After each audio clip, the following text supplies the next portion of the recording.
Hello dear student, कैसे हैं आप सभी। आशा करता हूँ कि मस्त होंगे, स्वस्थ होंगे और अपने अपने एग्जामिनेशन की तैयारी में ज़ोर शोर से लगे होंगे। तो चलिए, आज आपका एग्जामिनेशन की तैयारी में हम आपको हेल्प करने के लिए लेकर आए हैं 50 मोस्ट इंपॉर्टेंट क्वेश्चन, वो भी इकोनॉमिक्स का, 11th इकोनॉमिक्स का पूरा बुक का निचोड़ लेके आए हैं। ठीक है, तो चलिए, आपका फर्स्ट नंबर क्वेश्चन है कि कृषि क्रियाएँ किस क्षेत्र से संबंधित है। तो आप सभी को पता है कि कृषि क्रियाएँ किस क्षेत्र से है, प्राथमिक क्षेत्र से संबंधित है। ठीक है, आपका बाद है सेकेंड नंबर क्वेश्चन है इसके बाद कि स्वतंत्रता के पूर्व इनमें से कौन सी वस्तु का निर्यात नहीं किया जाता था। यहाँ पे पूछा गया कि निर्यात नहीं किया जाता था।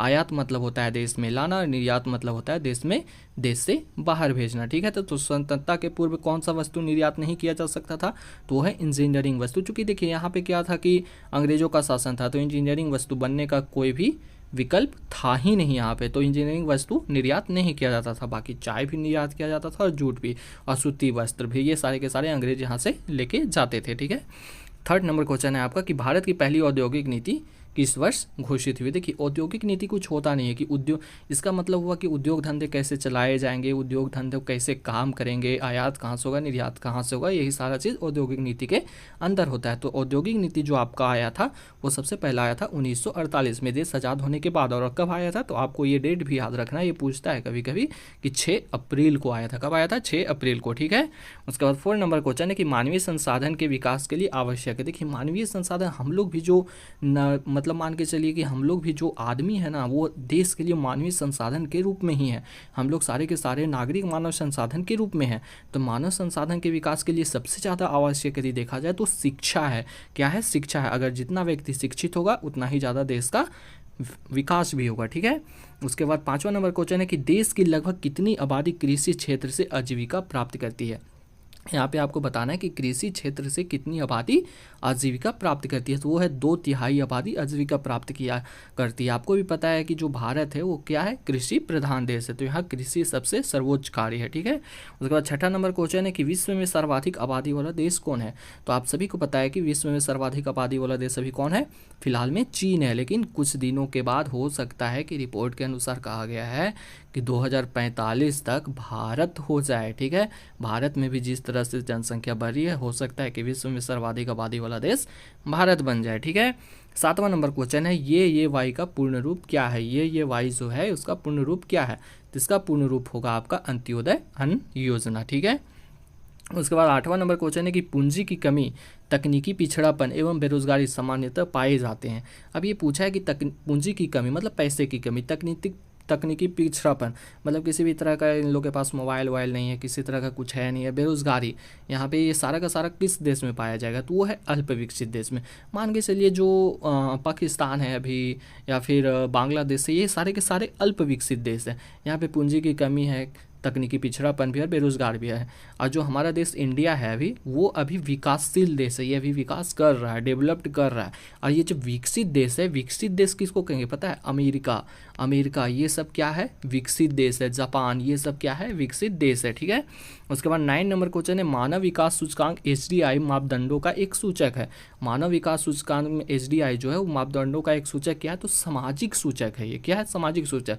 इसके अंदर ऐसे लोगों का आय देखा जाता है, कैसे वो रह रहे हैं, उनका रहन सहन का दर्जा क्या है, वो खाना खा रहे हैं कि नहीं खा रहे हैं, समय पे मिल रहा है कि नहीं, कितने हंस रहे हैं, कितने दुख हो रहे हैं, वो सारा चीज़ इसमें नापा जाता है। ठीक है, उसके बाद 10 नंबर क्वेश्चन आपका निम्न में से कौन भारत का निर्धन राज्य है।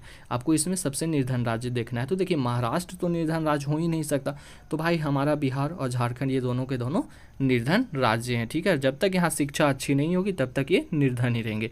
नीति आयोग का गठन कब हुआ, यहाँ पे आपको प्रश्न पूछा है कि नीति आयोग का गठन कब हुआ। तो नीति आयोग का गठन 1 जनवरी 2015 को हुआ। कब हुआ, 1 जनवरी 2015 का। देखिए, ये जो नीति आयोग है ना, इसी का नाम पहले था योजना आयोग। क्या था, योजना आयोग था। जो पंचवर्षीय योजना के बारे में हम लोग पढ़ते हैं, जो 12 पंचवर्षीय योजना चली है, वो इसी का मतलब प्रारूप था।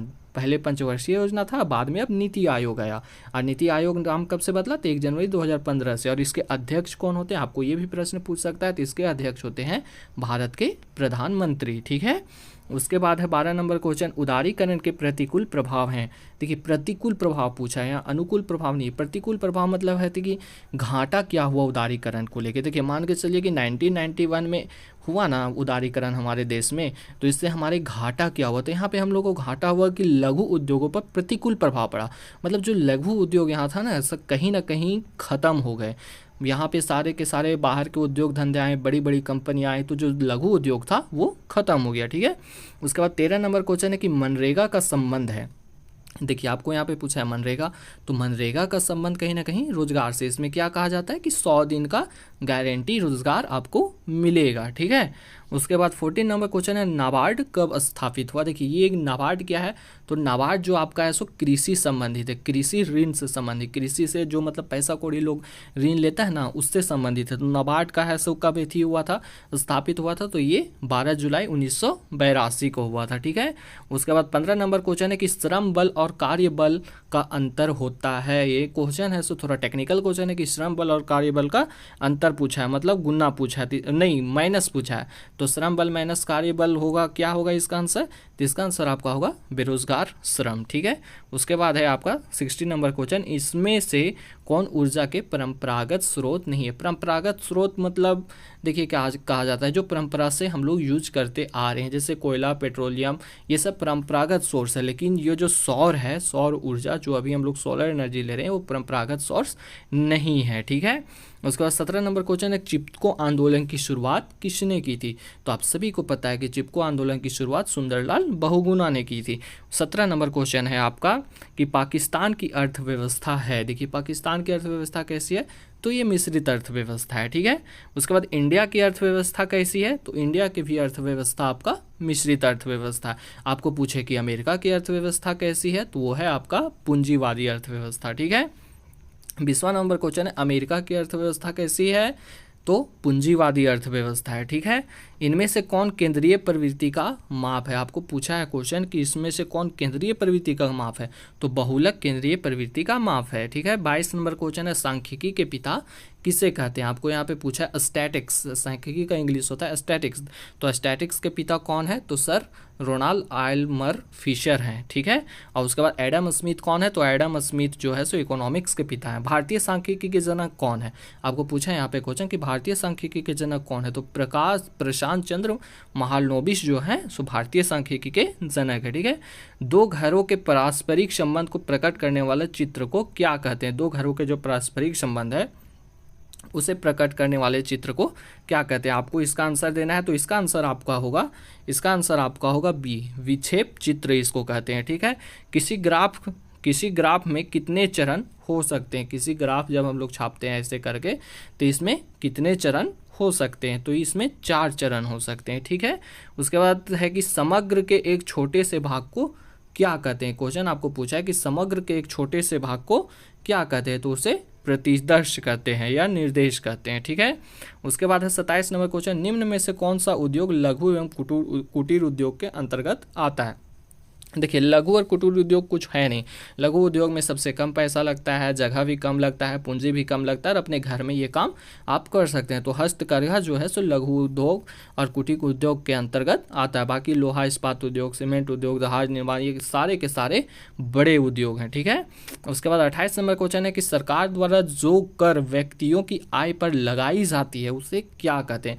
व्यक्तियों की आय पर क्या लगाया जाता है, तो इनकम टैक्स लगाया जाता है, तो उसे क्या कहते हैं, तो उसे प्रत्यक्ष कर कहते हैं। क्या कहते हैं, प्रत्यक्ष कर कहते हैं। ठीक है, और जो मान के चलिए हम लोग साबुन लेते हैं, सरफ लेते हैं, उस पर जो कर लगता है उसे क्या कहते हैं, तो उसे अप्रत्यक्ष कर कहते हैं।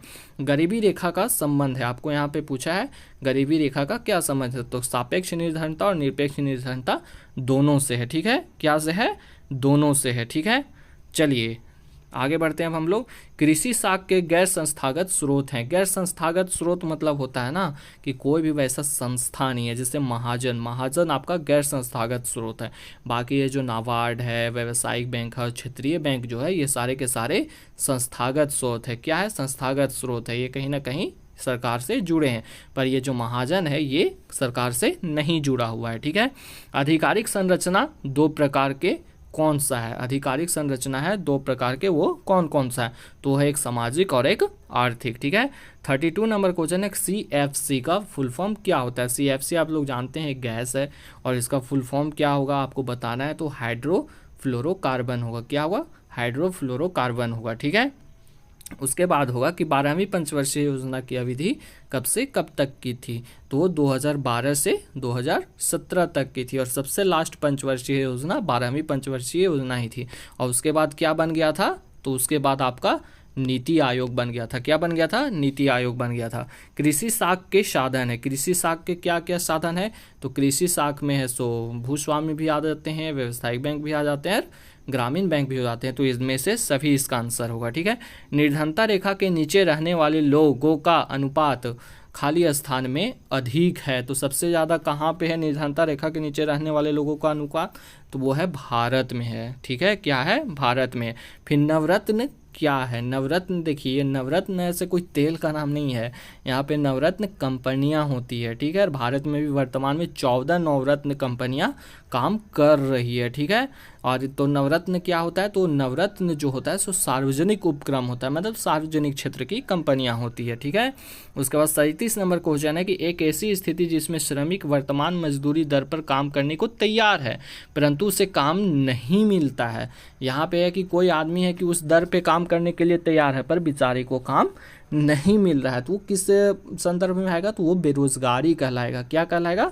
बेरोजगारी कहलाएगा। उसके बाद चिपको आंदोलन का उद्देश्य किस वन संरक्षण से था? तो आप सभी को पता है कि हिमालयी वन के संरक्षण से चिपको आंदोलन का उद्देश्य था। इससे उसे से ही संदर्भित था। ईयर कौन किया था? तो सुंदरलाल बहुगुणा किया था। और चिपको आंदोलन का मुख्य उद्देश्य हिमालयी क्षेत्र के वनों की अंधाधुंध कटाई को रोकना और वनों पर निर्भर लोगों की अधिकारों की रक्षा करना था। किसी देश का आयात एवं निर्यात का अंतर को क्या कहते हैं? आयात जो होता है कि मतलब जो आया और निर्यात मतलब जो हम यहाँ से भेजे उसके अंतर को क्या कहते हैं? तो उसके अंतर को व्यापार संतुलन कहते हैं। 40 नंबर क्वेश्चन है कि नरेगा में कितने दिनों का रोजगार का प्रावधान है? तो नरेगा में आपको 100 दिनों के रोजगार का गारंटी दिया जाता है, ठीक है। वनोन्मूलन का परिणाम क्या है? वनोन्मूलन मतलब क्या होता है? वन को नष्ट करना। जिसका परिणाम क्या है? तो वायु प्रदूषण हो रहा है, जैव विविधता का क्षरण भी हो रहा है, खत्म भी हो रहा है, भूविनी अवनति भी हो रहा है। तो इसका आंसर क्या होगा? कि इनमें से सभी, ठीक है। 42 नंबर क्वेश्चन है कि मानव पूंजी में सम्मिलित हैं। ये मानव पूंजी जो होते हैं, मान के चलिए हम भी मानव थे, हम भी एक पूंजी के समान है। तो मानव पूंजी में क्या क्या सम्मिलित है आपको ये बताना है। तो इसमें आपका ऐसे श्रमिक और उद्यमी दोनों सम्मिलित है। मान के चलिए श्रमिक नहीं रहेगा तो उद्यमी पैसा लगा के भी कुछ कर नहीं सकता है, और उद्यमी है से पैसा उसके पास बहुत रहेगा और वो उद्योग खोलेगा ही, तो श्रमिक क्या रहेंगे? बेरोजगार रह जाएंगे। तो इसमें श्रमिक और उद्यमी दोनों का हाथ है, ठीक है। उसका 43 नंबर क्वेश्चन है कि SHG एक है। ये SHG नाम है वो क्या है? तो आपको उसके बारे में बताना है। तो एक स्वयं सहायता समूह है, ठीक है। क्या है? स्वयं सहायता समूह, सेल्फ हेल्प ग्रुप। क्या है? सेल्फ हेल्प ग्रुप है, ठीक है। निर्माण क्षेत्र अर्थव्यवस्था के क्षेत्र में सम्मिलित होता है। निर्माण क्षेत्र होता है कि मान के चलिए कहीं पे हम कुछ बना रहे हैं, टमाटर लेके गए और उसका केचप बना दिए, हम उसका सॉस बना दिए, तो निर्माण क्षेत्र किस क्षेत्र में है? तो वो आपका है द्वितीयक क्षेत्र में, ठीक है। क्या में है? द्वितीयक क्षेत्र में है। उसके बाद 45 नंबर क्वेश्चन है कि भारत में प्रत्येक खाली स्थान वर्ष में जनगणना होनी चाहिए या होती है। तो कितने वर्ष में होती है? 10 वर्षों में होती है। और लास्ट कब हुआ था? तो 2011 में हुआ था, और अभी तक नहीं हुआ है, ठीक है। बाकी हो जानी चाहिए।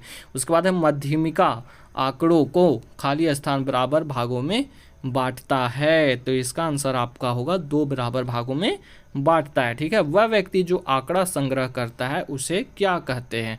वह व्यक्ति जो आंकड़ा संग्रह करता है उसे क्या कहते हैं? तो उसे गणनाकार कहते हैं, ठीक है। 48 नंबर क्वेश्चन है कि वन वर्ग अंतराल 70-80 का मध्य बिंदु ज्ञात करें। तो देखिए 70-80 का मध्य बिंदु क्या होगा? तो 70 + 80 आपको कर देना है। कितना हो जाएगा? 7 दूनी 14 और 1 15, 150 हो जाएगा, और बटा 2। तो इसका मध्य बिंदु है सो आपका कितना हो जाएगा? तो 75 हो जाएगा। कितना हो जाएगा? 75 हो जाएगा, ठीक है। उसके बाद चलिए आगे बढ़ना है। 49 नंबर क्वेश्चन, किसी अनुसंधान के लिए मूल रूप से संकलित सामंकों को कहते हैं। तो इसका आंसर आपका होगा ए, प्राथमिक कहते हैं, ठीक है। उसके बाद 50 नंबर क्वेश्चन है, मानव पूंजी निर्माण में बाधा है। तो मानव निर्माण पूंजी में क्या क्या बाधा है, तो बढ़ती जनसंख्या भी बाधा है, ज़्यादा जनसंख्या हो जाएगी तो बेरोजगारी होगी। ब्रेन डेड, ब्रेन डेड मतलब कि आदमी का दिमागी संतुलन खराब हो गया। तो मान के चलिए कोई मानव उसका दिमागी संतुलन खराब हो गया तो देश के लिए कुछ भी नहीं कर सकता। शिक्षा का निम्न स्तर है, यदि हम पढ़ेंगे लिखेंगे भी नहीं तो हम भी देश के किसी काम के नहीं है। जिसका आंसर क्या होगा, इनमें से सभी होगा। तो चलिए बहुत बहुत धन्यवाद, आप यहाँ तक जुड़े रहें, बाकी आपका दिन शुभ हो। ठीक है।